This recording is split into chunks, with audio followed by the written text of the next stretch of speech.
Mi nombre es Elliot Grayson. Tengo 52 años. Construí un negocio de calefacción y aire acondicionado a partir de una furgoneta de segunda mano y un préstamo de $4.000 de mi padre. Para cuando Claudette decidió que no valía la pena conservarme, ese negocio tenía 2 contratos comerciales, 14 empleados y una flota de 7 vehículos. Nada de eso estaba a su nombre. Nunca preguntó por qué.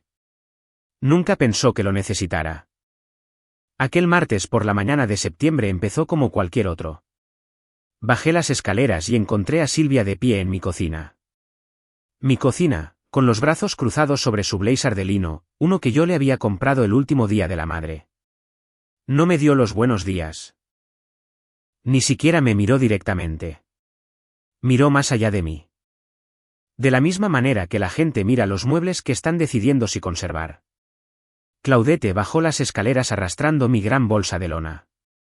No su bolsa. La mía, ya hecha.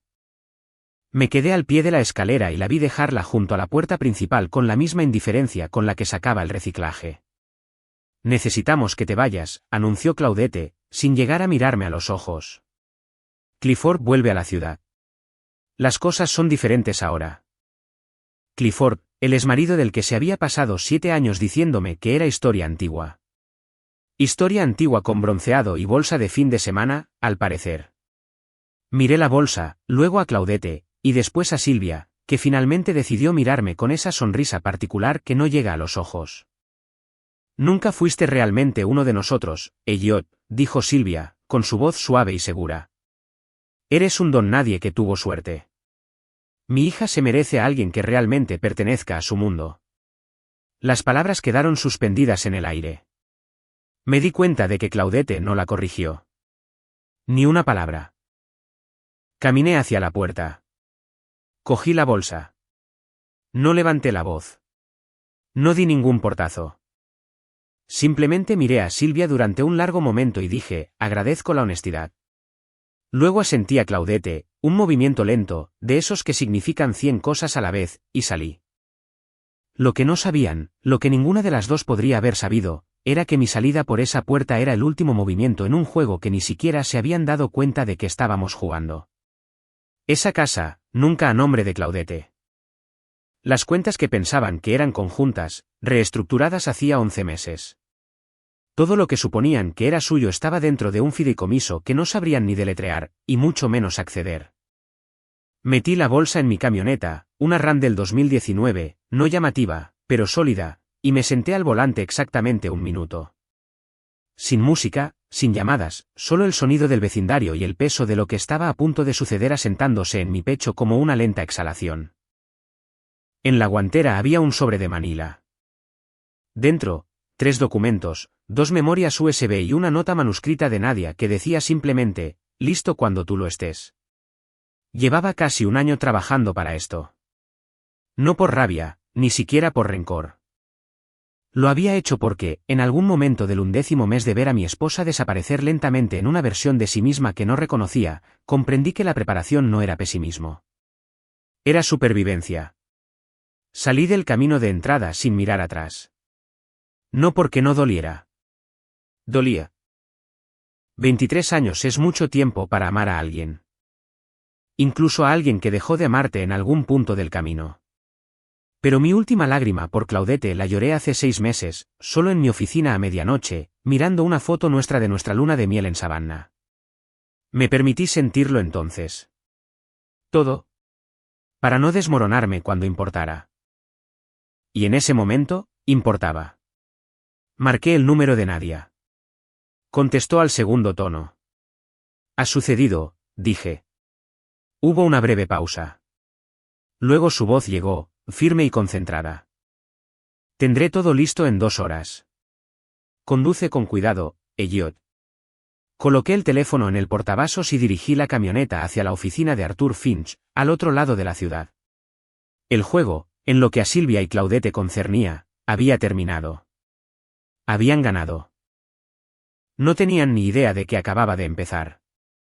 La oficina de Arthur Finch olía a cuero viejo y café negro, que, en mi opinión, es exactamente como debe oler la oficina de un abogado.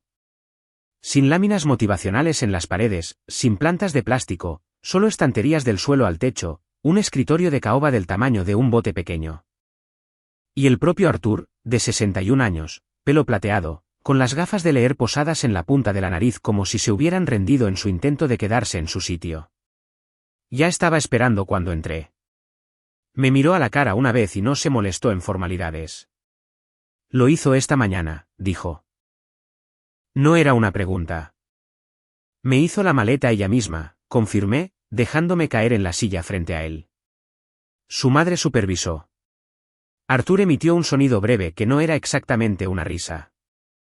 Sacó una carpeta gruesa del cajón de su escritorio y la colocó entre nosotros. La reconocí de inmediato. Verde oscuro, etiquetada con su letra, Grayson/Lu Audrey Holdings. Antes de que ejecutemos la enmienda final, dijo, quitándose las gafas y dejándolas sobre el escritorio, necesito decirte algo que llegó a mi mesa ayer por la tarde. Hizo una pausa, eligiendo sus palabras con la precisión de un hombre que había pasado 40 años haciendo exactamente eso. Claudette contrató a un abogado hace 3 semanas, un abogado de derecho de familia de Decatur. Ha estado haciendo preguntas sobre la división de bienes matrimoniales, específicamente sobre la casa y el negocio. Mantuve mi expresión neutral. Ella y su abogado hicieron una consulta sobre el título de propiedad en Briarwood Lane. Arthur golpeó la carpeta. Estaban tanteando el terreno, tratando de determinar que era de propiedad conjunta. Dejó que eso se asentara por un momento. Lo interesante es que la consulta incluía una solicitud para verificar una firma en un documento de préstamo sobre el valor líquido de la vivienda de 2019. Eso me impactó de otra manera. Me incliné ligeramente hacia adelante. Una firma que ella no falsificó. ¿Correcto? El documento era legítimo. Lo firmaste. Pero el hecho de que su abogado lo estuviera examinando sugiere que buscaban una manera de argumentar que la propiedad era un bien matrimonial. Arthur cruzó las manos. Alguien le aconsejó que empezara a construir ese caso hace meses.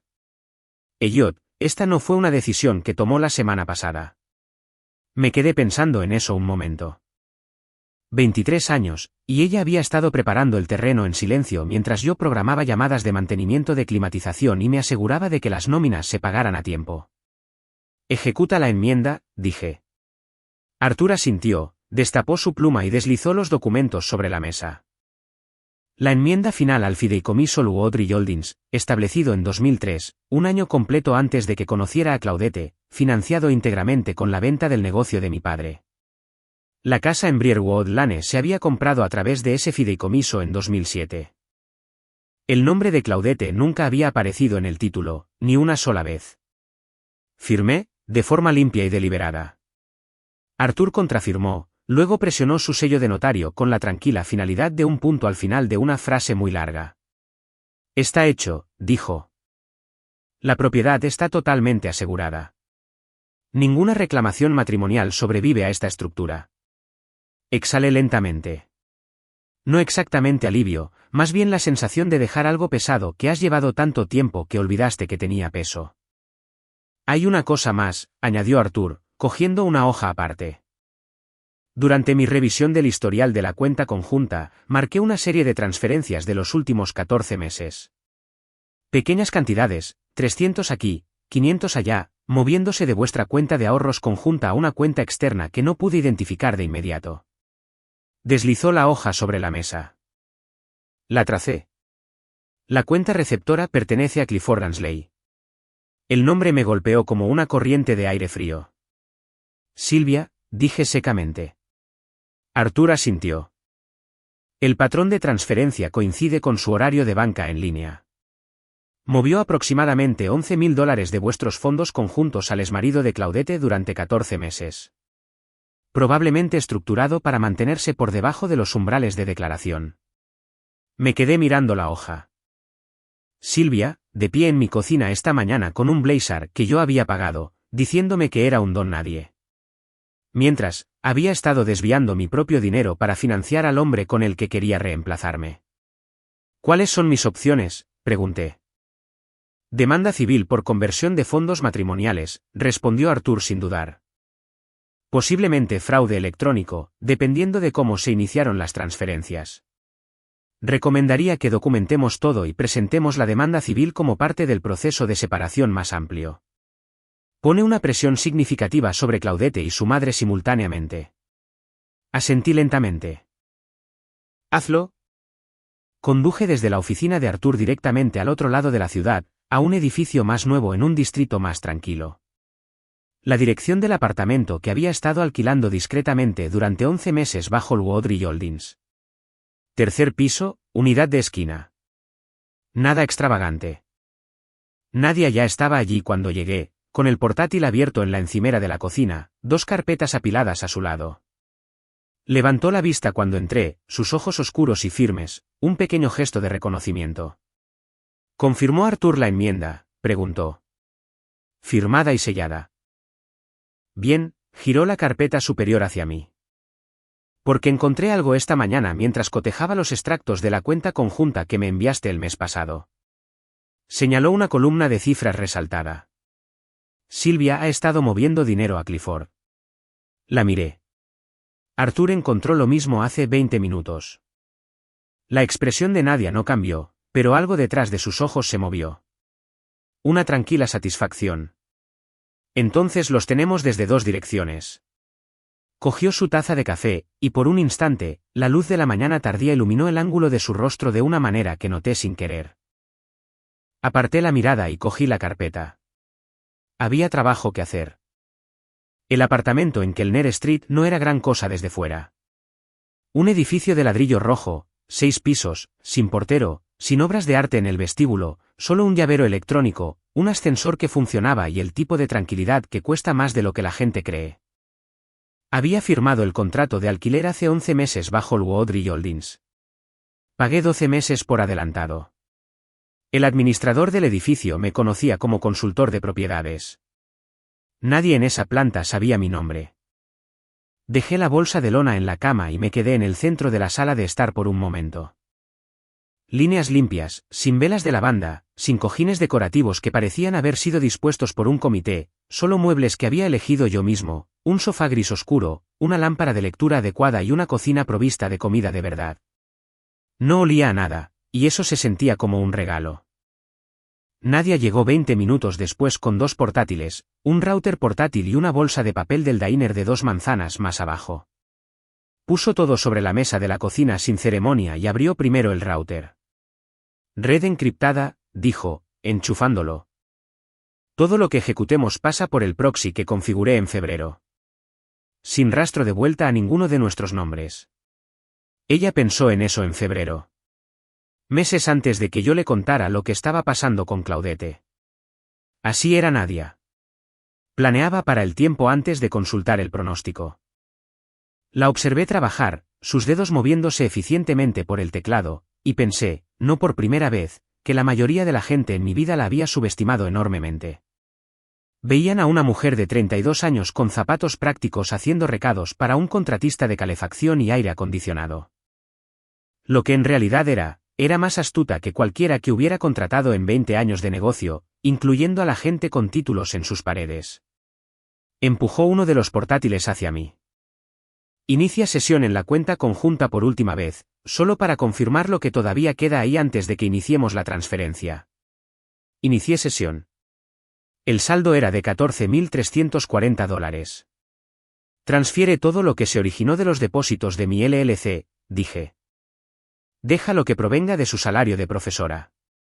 Nadia sacó el historial de transacciones y empezó a cotejar. Después de unos minutos, levantó la vista. Eso deja $1.890 de su parte. Déjalo. Hizo una breve pausa. ¿Seguro? Podrías dejar menos. Estoy seguro. Cerré el portátil. No estoy haciendo esto para castigarla económicamente. Lo hago para que la contabilidad sea limpia y precisa. Hay una diferencia. Nadia me miró por un momento con una expresión que no pude categorizar del todo. Algo entre el respeto y algo más personal. Luego asintió y volvió a su pantalla. Mientras ella trabajaba, abrí la segunda carpeta que trajo. Dentro estaban los registros compilados de las transferencias de Sylvia a Clifford. 31 transacciones en 14 meses, originadas desde una tableta registrada en la dirección de Sylvia, aterrizando en una cuenta a nombre de Clifford Ansley en un banco de Atlanta. Sabía que Clifford estaba de vuelta en el panorama. Lo que no sabía era que Sylvia lo había estado financiando, enviando mi dinero que yo había ganado haciendo servicios en el calor de julio y el hielo de febrero, a un hombre que ella había elegido para reemplazarme en mi propia casa. Puse las páginas sobre la mesa, una al lado de la otra, y las estudié como solía estudiar los esquemas de climatización. Buscando el patrón, la intención debajo de los números. Nadia miró por encima de su portátil. ¿Tienes esa mirada? ¿Qué mirada? Esa en la que estás 3 pasos por delante y decides si decirlo en voz alta. Casi sonreí. Sylvia no solo aprobó el regreso de Clifford. Ella lo orquestó. Esas transferencias comenzaron hace 14 meses, justo cuando Claudette empezó a cambiar. Nadia guardó silencio un momento.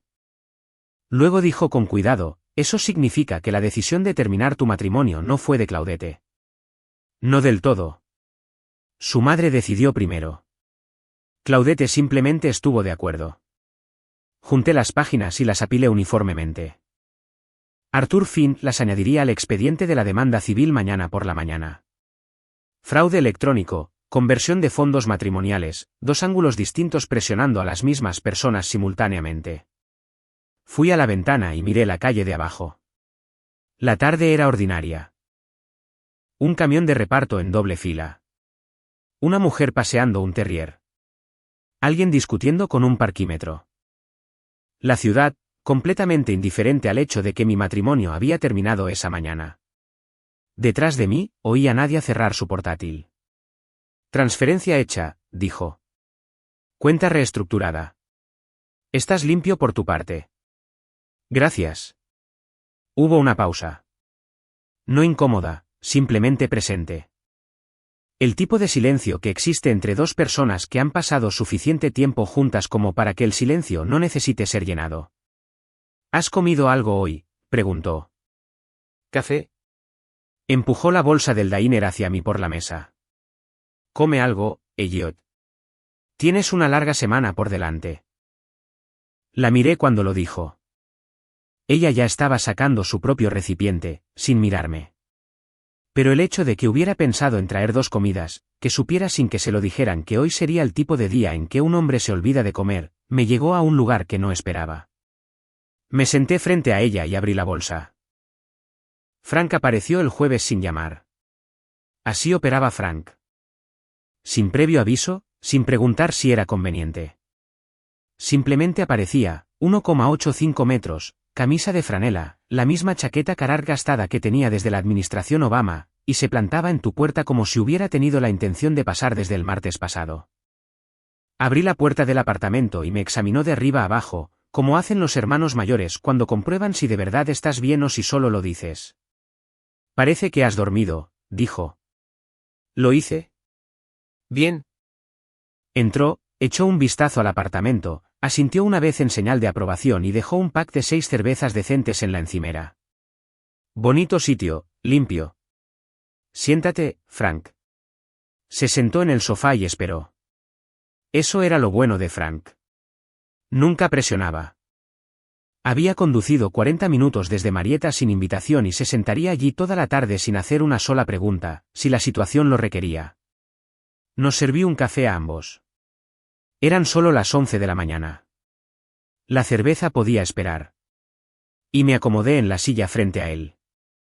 Lo hizo el martes, dije. Fran rodeó la taza con ambas manos. Su madre ayudó.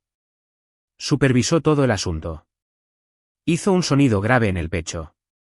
No exactamente ira, algo más antiguo que la ira.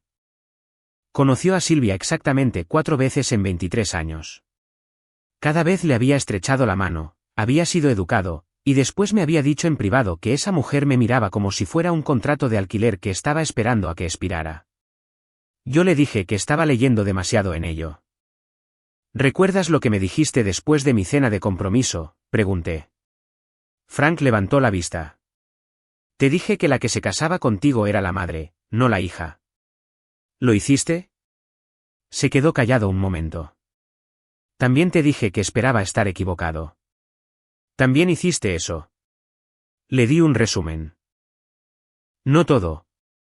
No la arquitectura legal completa, pero lo suficiente. El fideicomiso, el título de propiedad, los hallazgos de Arthur sobre el abogado de Claudette y las transferencias de Sylvia a Clifford. Frank escuchó sin interrumpir. Tenía esa cualidad, rara en la mayoría de la gente, más rara en los hombres, de ser capaz de escuchar algo por completo antes de responder. Cuando terminé, dejó su taza. El dinero que Sylvia movió, dijo lentamente, eso no es solo deslealtad, eso es un robo, Elliot. Arthur presenta la demanda civil mañana. Frank asintió, estudiando la distancia media.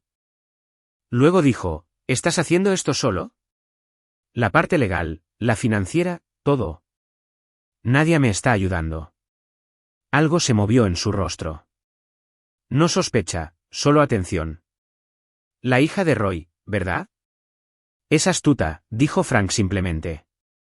Siempre lo ha sido. Cogió la taza de nuevo. ¿Tienes a Finch? La tienes a ella. ¿Qué necesitas de mí? Así era Frank. Directo a la pregunta operativa. Nada por ahora, admití. Solo necesitaba a alguien que ya supiera que yo no era el problema. Me miró fijamente por encima del borde de su taza. Tú nunca fuiste el problema. Nos quedamos así un rato. Dos hermanos a lados opuestos de una pequeña mesa. La ciudad zumbando fuera de la ventana. La mañana pasando sin ceremonia. Frank se quedó 3 horas. No hablamos de Claudette todo el tiempo. Hablamos de los Brabs, de un problema de fontanería que Frank tenía en su sótano, de una ruta de senderismo cerca de Blurry que llevábamos 4 años queriendo hacer y que de alguna manera nunca logramos. Cuando finalmente se levantó para irse, se puso la chaqueta y se detuvo en la puerta. El fideicomiso, dijo en voz baja. Sabía de él desde el principio, ¿verdad? Fuiste testigo de la presentación original. 2003, asintió con un movimiento corto y decidido. Entonces estabas preparado antes de que ella siquiera empezara el juego. ¿Lo estaba? Frank abrió la puerta y luego miró hacia atrás. No esperes 4 años para esa ruta de senderismo, Elliot. Se fue sin esperar una respuesta. Me quedé en el umbral y escuché sus botas en la escalera hasta que el sonido desapareció. Luego volví a la mesa, abrí mi portátil y volví al trabajo. Lie llamó el viernes por la tarde. Estaba en el balcón con una taza de café, viendo cómo se formaba una tormenta sobre la línea de árboles al oeste, cuando mi teléfono se iluminó con su nombre. Había estado esperando esta llamada. No con ganas, pero la esperaba. Ni siquiera dijo hola. Su voz sonaba tensa y airada, como cuando ha estado guardando algo durante demasiado tiempo. Papá, ¿qué has hecho? Mamá está completamente destrozada y la abuela Sylvia le está diciendo a todo el mundo que te lo llevaste todo y las dejaste fuera de su propia casa. Y no ni siquiera sé que es real ahora mismo. Dejé que terminara. Luego dije con calma, ¿qué te dijo tu madre que pasó? Dijo que la tomaste por sorpresa, que has estado escondiendo dinero y manipulándolo todo, y que no tenía ni idea de que todo esto iba a pasar. Vi un relámpago tocar las colinas en la distancia. Lie, quiero que pienses en la mañana en que te enteraste de que me había ido. ¿Tu madre parecía tomada por sorpresa o parecía preparada? Silencio. Estaba vestida, dijo Lie lentamente. ¿Cómo, vestida de verdad? Y la abuela ya estaba allí. Tu abuela estaba allí a las 7:15 de la mañana, Lie. Un martes.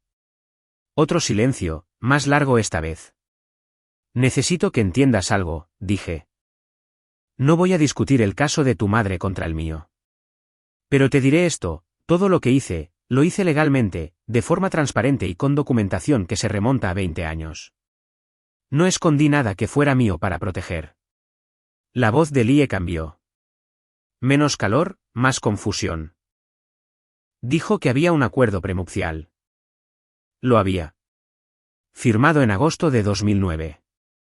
El abogado de tu madre lo revisó antes de la boda. Me dijo que nunca firmó nada parecido. Puedo hacer que Arthur Finch te envíe el original con su firma si quieres.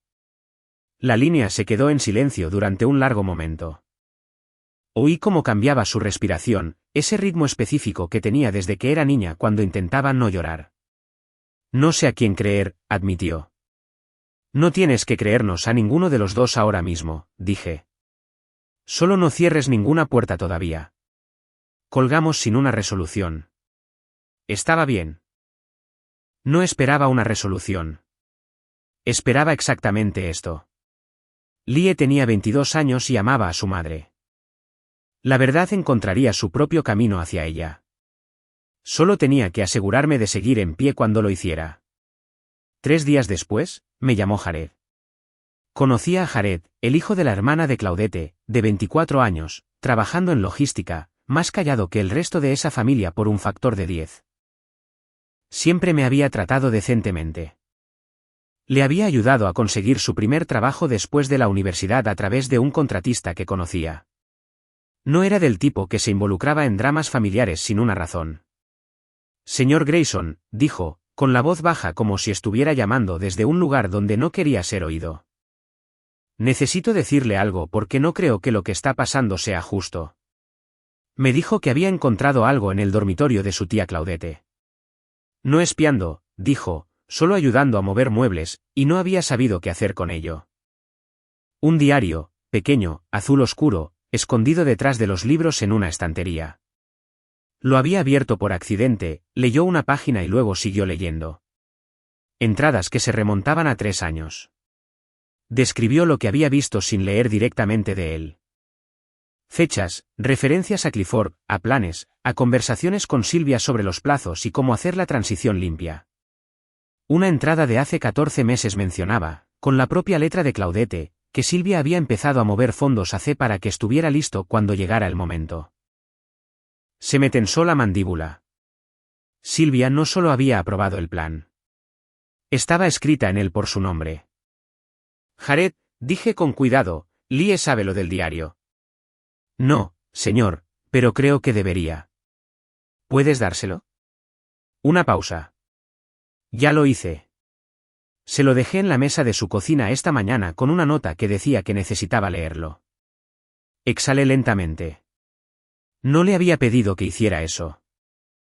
Lo había hecho porque era lo correcto y porque los chicos de 24 años con una conciencia decente a veces hacen lo correcto antes de que nadie se lo diga. Gracias, dije. Eso requirió valor. Usted me ayudó cuando no tenía por qué hacerlo, respondió simplemente. Supuse que le debía una. Colgó. Miré el teléfono por un momento, luego lo dejé boca abajo sobre la mesa. 40 minutos después, Lie volvió a llamar. Esta vez no estaba enfadada. No estaba tensa.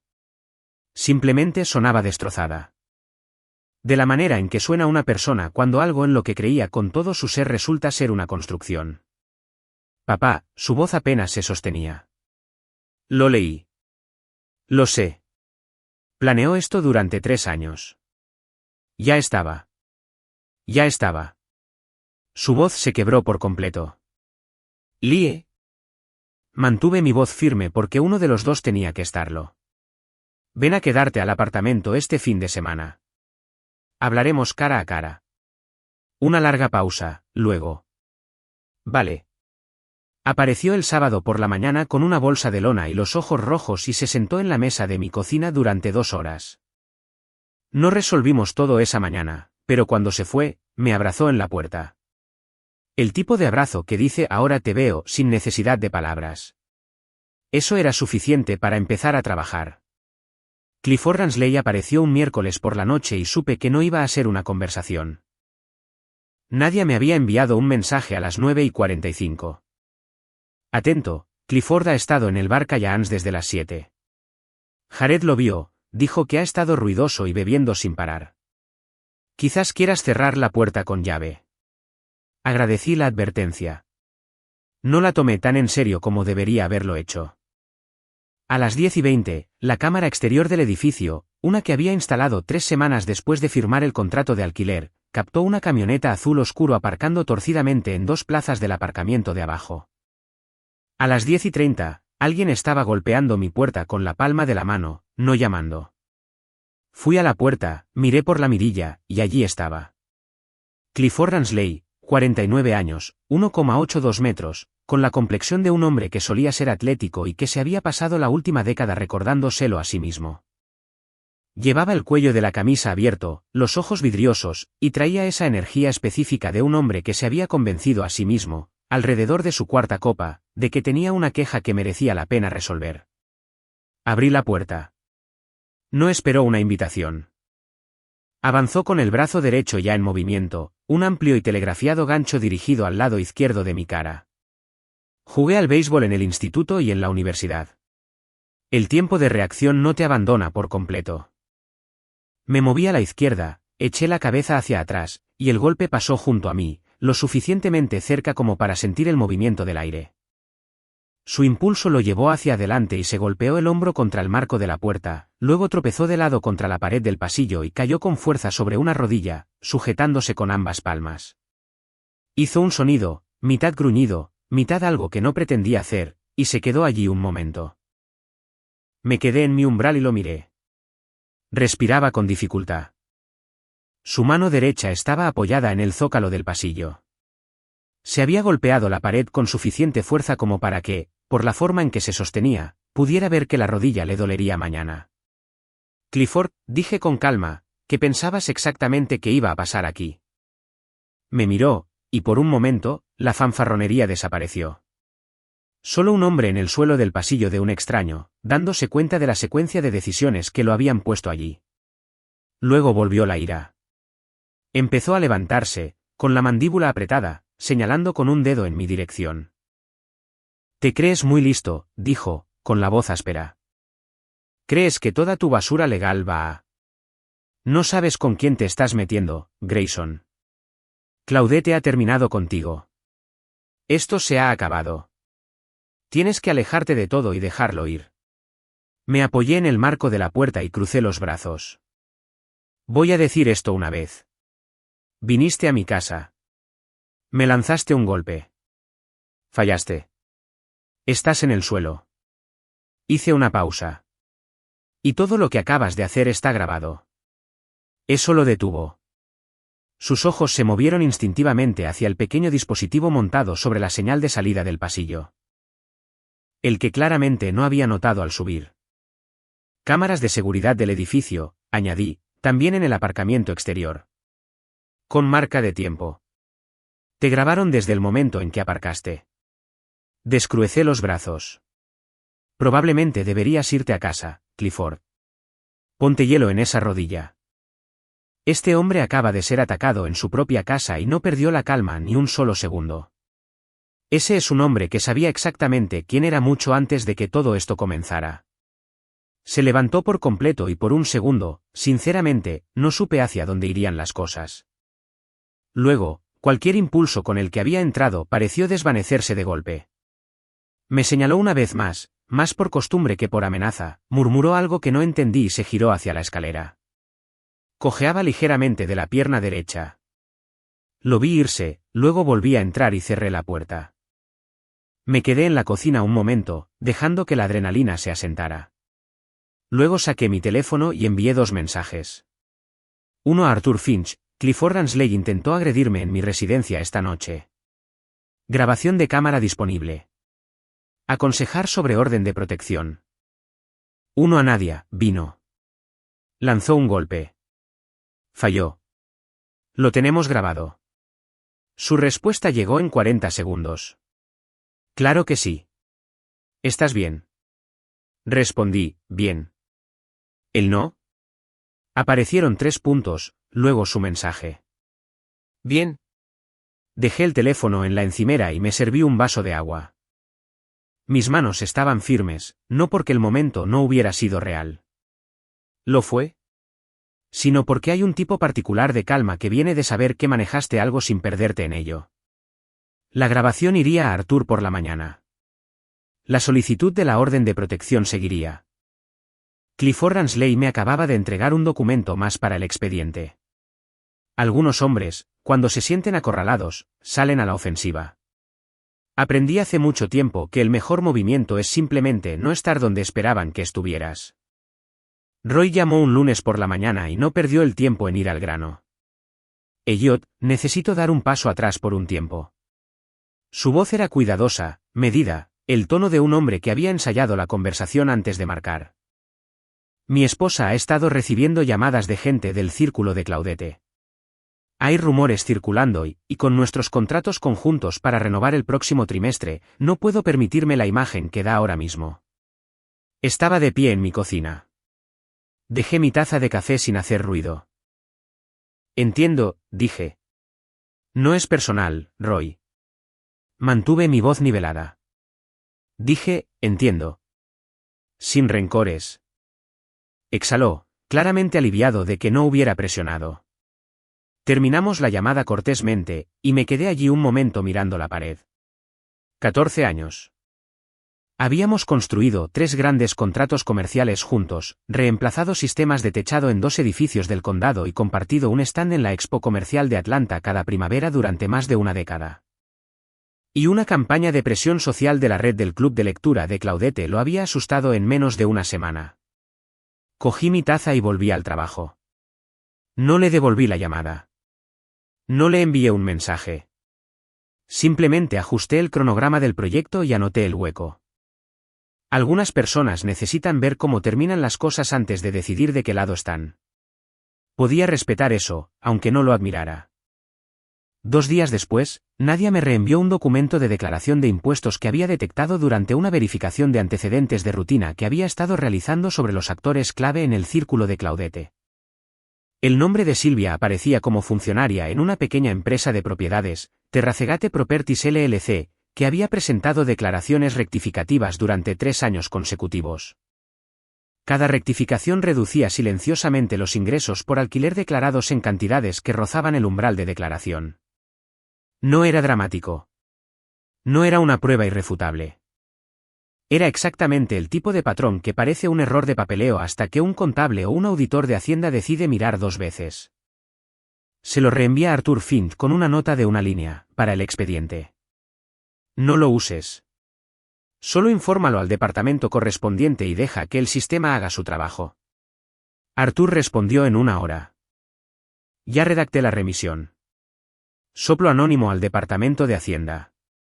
Manos limpias por nuestra parte. No sentí satisfacción, exactamente. Más bien la particular quietud que sigue cuando te das cuenta de que no tuviste que hacer nada dramático.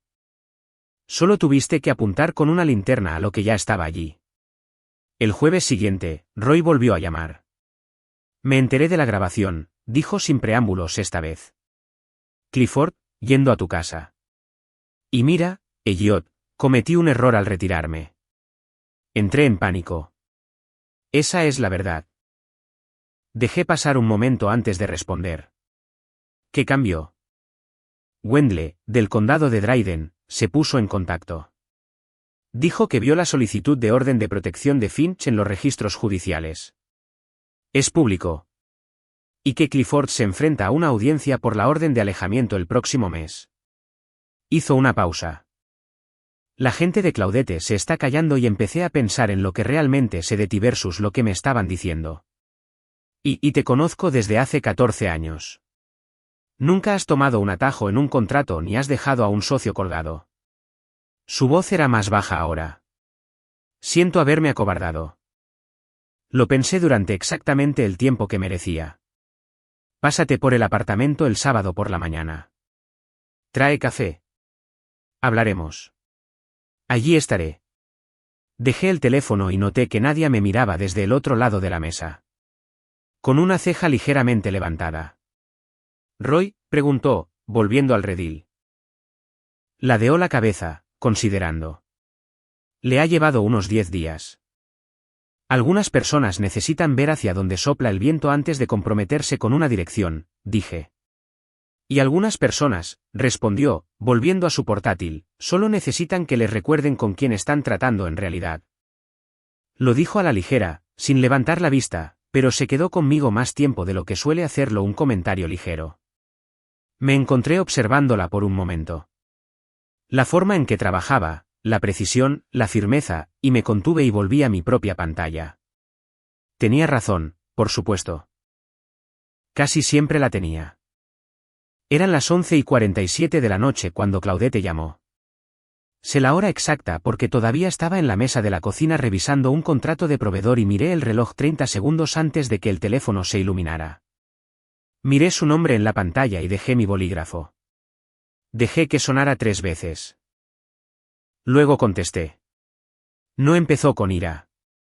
Eso fue lo primero que noté. Sin aspereza, sin un discurso preparado, solo su voz, más tranquila de lo que la había oído en años, despojada del barniz social que solía mantener como un software en segundo plano. No pensé que contestarías, dijo. Casi no lo hago. Una pausa. ¿Estás durmiendo? ¿Trabajando? Por supuesto. Un pequeño sonido. Ni una risa, ni un suspiro.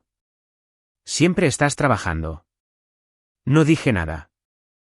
Aprendí hace mucho tiempo a no llenar los silencios que no me correspondía llenar. Me enteré de lo de Silvia, dijo finalmente. Las transferencias a Clifford. El expediente de Arthur. Otra pausa, más pesada esta vez. No sabía que estaba haciendo eso, Elliot. Quiero que lo sepas. No se lo pedí. Me quedé pensando en eso un momento, dándole vueltas. Si era cierto era una cuestión distinta de si ella creía que era cierto.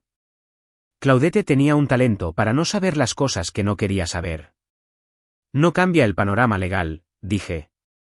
Lo sé. Su voz bajó. No es por eso que llamé. Entonces, ¿por qué llamaste? Una larga pausa.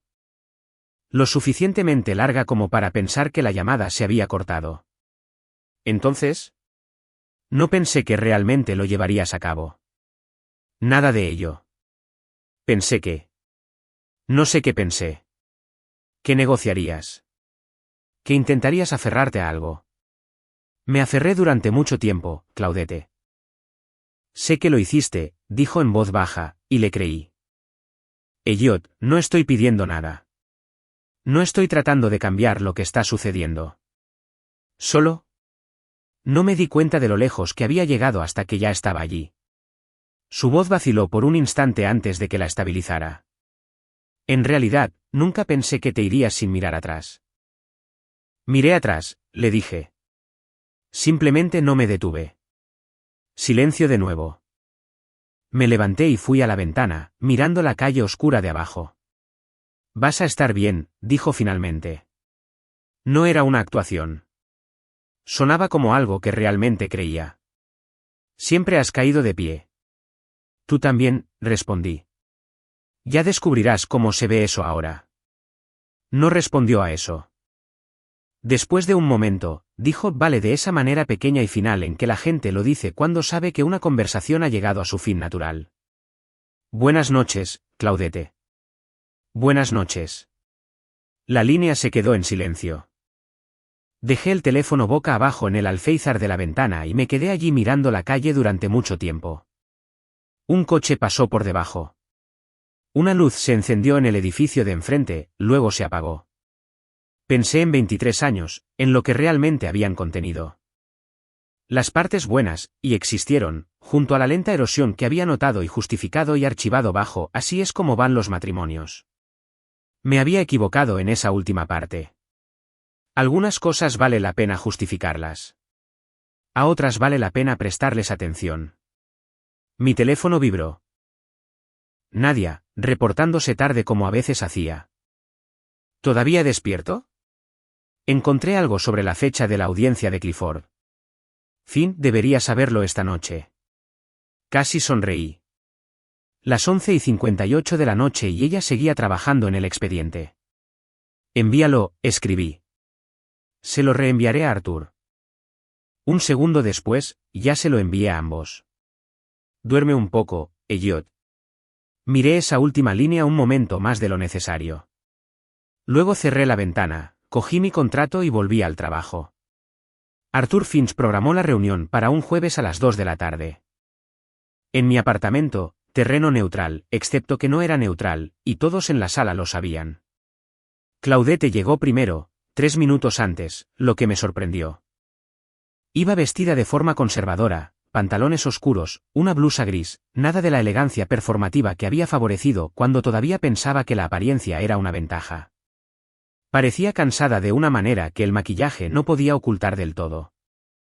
Silvia entró 2 minutos después, moviéndose con la deliberación cuidadosa de una mujer que había decidido proyectar un control que ya no poseía. Escaneó la habitación como siempre hacía, catalogando, calculando, y sus ojos se posaron brevemente en el notario sentado en la esquina de la mesa antes de dirigirse a mí. Elliot, dijo en ese tono que reservaba para las personas que consideraba por debajo de su nivel. Silvia, respondí y señalé las sillas al otro lado de la mesa. Arthur se sentó a mi izquierda, con las carpetas abiertas y el bolígrafo listo. Nadia estaba en la cocina, técnicamente haciendo café, en realidad presente. Silvia se acomodó en su silla y cruzó las manos sobre la mesa. Supongo que aquí es donde presentas tus exigencias. Aquí es donde presento los documentos ejecutados, dije. No hay exigencias. La estructura legal ya está en su lugar. Arthur deslizó la primera carpeta sobre la mesa. Silvia la cogió antes que Claudette. Un viejo hábito. La abrió, leyó la primera página, pasó a la segunda. Su expresión no cambió de inmediato. Tenía demasiada práctica en eso. Pero en algún punto de la tercera página, la quietud en su rostro se convirtió en un tipo diferente de quietud. El tipo que significa que una persona está recalibrando todo lo que creía saber. La propiedad nunca estuvo en el patrimonio conyugal, dijo Arthur con calma y sin regocijo. El fideicomiso es anterior al matrimonio por 6 años. Cada activo adquirido a través del fideicomiso tiene la misma protección. La demanda civil por conversión de fondos matrimoniales ha sido presentada y aceptada. La remisión a la autoridad fiscal por Terrace Gate Properties ya está bajo revisión. Esa última parte le cayó a Silvia como un cambio en la presión del aire. Levantó ligeramente la barbilla. Eso es acoso. Es un soplo anónimo a una agencia pública, dije. Ellos toman sus propias decisiones sobre qué investigar. Claudette no había dicho una palabra. Estaba mirando la carpeta, ya no leyéndola, solo mirándola. De la manera en que miras algo cuando la información ya se ha asimilado, y lo que queda es solo su peso. Entonces, inesperadamente, Silvia se quedó quieta. Su mano, que había estado descansando sobre la mesa, se movió hacia su pecho. Exhaló en una secuencia corta y tensa, y su color cambió, no dramáticamente, pero lo suficiente. Me levanté de inmediato. ¿Nadia? Nadia ya se estaba moviendo desde la cocina. Llamé al 911 y me quedé en la línea mientras Nadia ayudaba a Silvia a reclinarse en la silla y le tomaba el pulso. Claudette estaba de pie, con una mano en el brazo de su madre, el miedo en su rostro completamente real. Los paramédicos llegaron en 8 minutos. Silvia estaba consciente y estable. Presión arterial alta, dijeron, un episodio relacionado con el estrés, no cardíaco. Se la llevaron para una evaluación de todos modos. Me quedé en la acera fuera del edificio mientras la ambulancia se alejaba y Claudette estaba a mi lado, no exactamente junto a mí, viéndola irse. No tenías que llamarlos, dijo en voz baja. Por supuesto que sí. Me miró por un momento. Algo se movió en su rostro que no pude nombrar y no intenté hacerlo. Luego se giró y caminó hacia su coche sin decir otra palabra.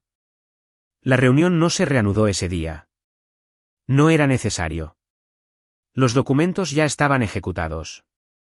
La transferencia de la propiedad de Brierwood Lane a la iniciativa de vivienda para veteranos de Millbrook estaba completa. La renovación programada para dentro de 6 semanas. La demanda civil contra Silvia estaba activa. El proceso de divorcio procedería sobre la estructura legal establecida. Volví a entrar. Nadia estaba limpiando las tazas de café, moviéndose silenciosamente por la cocina. ¿Estás bien?, preguntó sin girarse. Sí.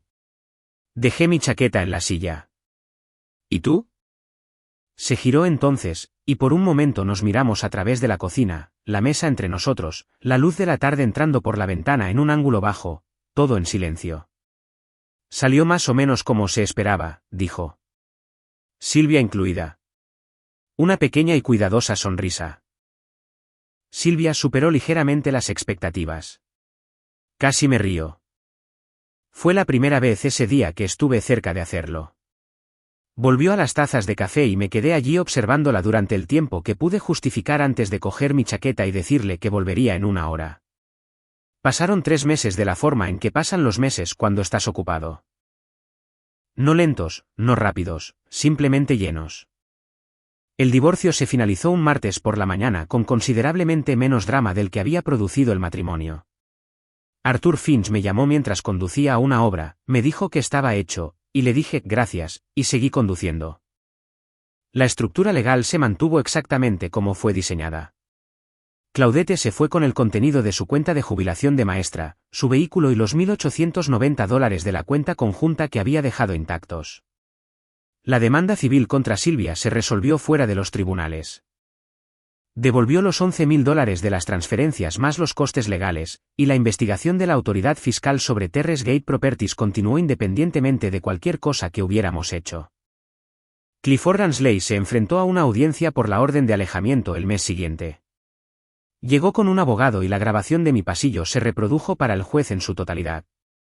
Se concedió la orden. No lo he vuelto a ver. Roy volvió a la segunda semana. Reconstruimos el calendario de contratistas para los edificios del condado y añadimos una tercera cuenta comercial en noviembre.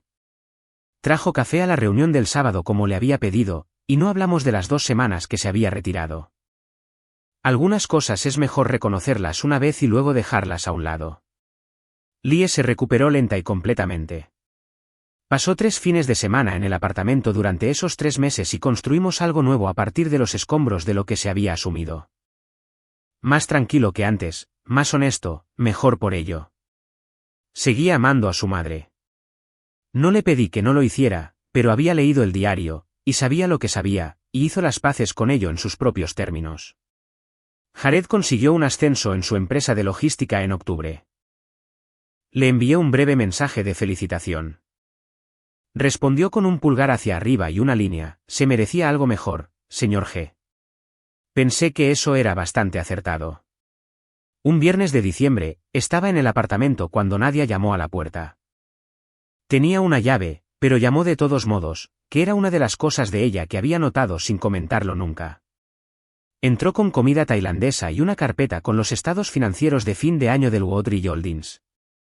Y lo revisamos en la mesa de la cocina de la misma manera que habíamos revisado todo ese año, eficientemente, sin movimientos inútiles.